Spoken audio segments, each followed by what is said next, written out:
दोस्तों, आज हम आप सबको बताएंगे कि कलयुग में श्राप क्यों नहीं लगता। कलयुग का आरंभ हुआ आज से करीब 5000 वर्ष पहले और इसका अंत होने में कम से कम 1,25,000 बाकी है। सतयुग में ऋषि मुनियों के पास अपार शक्ति था।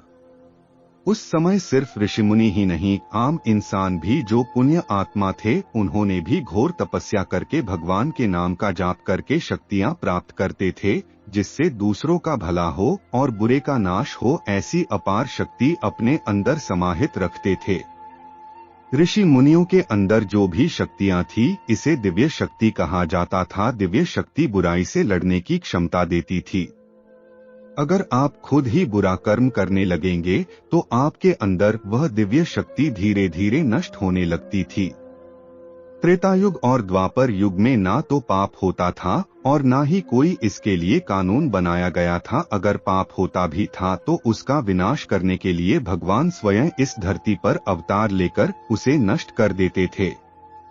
जैसे भगवान विष्णु स्वयं राम का अवतार लिए, इसका कारण यही था कि जब इस धरती पर पापी का जन्म हो जाए तो उसे विनाश करने हेतु भगवान खुद आते हैं।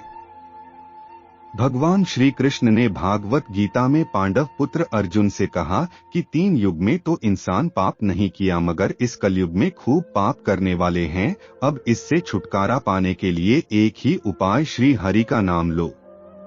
इस युग में सबसे ज्यादा पाप होने के कारण पुण्य आत्मा बहुत कम रहेंगे और पापी आत्मा इस धरती पर सबसे अधिक रहेंगे, जिसके कारण किसी मनुष्य के ऊपर पाप का प्रभाव कम पड़ेगा।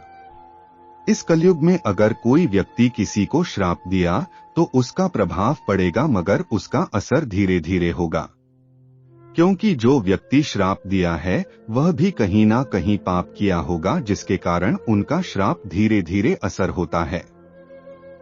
जिस प्रकार मौसम बदलता रहता है, ठीक उसी प्रकार श्राप का भी असर बदलते रहता है, लेकिन समय आने पर उन श्राप का असर आप जरूर पड़ेगा।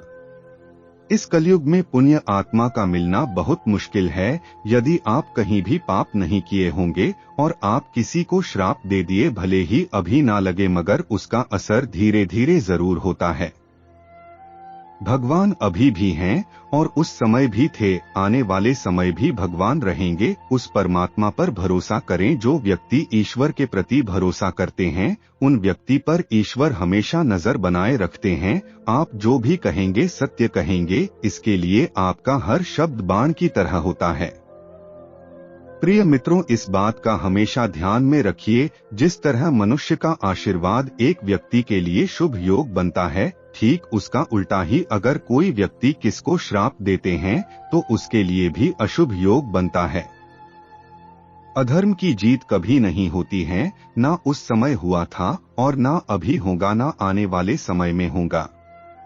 अधर्म का साथ अगर आप दे दिए तो आप भी पाप के भागीदार बन जाएंगे। यदि आप धर्म के मार्ग पर डटे रहे तो आप अधर्म को श्राप देकर दंडित अवश्य कर सकते हैं।